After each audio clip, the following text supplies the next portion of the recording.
الفيديو اللي فات ابتدينا كلام عن حاجة اسمها الفي بي ان وعرفناه وقلنا ايه هو وفوائده ايه. لكن في حاجة اليوزر ADM 612999 عمل كومنت عليها في الفيديو اللي فات.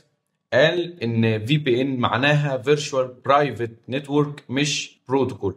عايز اقول ان انا بعتذر عن الغلطة دي زلة لسان، انا اسف عليها.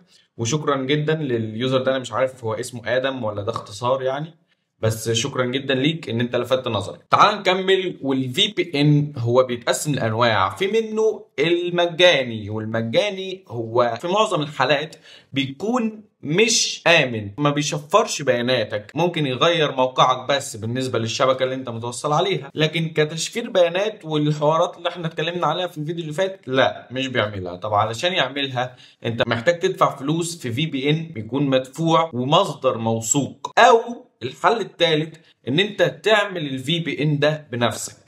بس الاختيار ده صعب شويه بالنسبه للمستخدمين العاديين، علشان بيحتاج ان انت تكون عندك سيرفر تخصصه للفي بي ان، ويكون بامكانيات معينه وبمواصفات معينه، ودايما متوصل بالنت وشغال 24 ساعه، والنت يكون مستقر وسريع علشان تعرف تشتغل بيه في اي وقت. فده مش متوفر قوي برضه.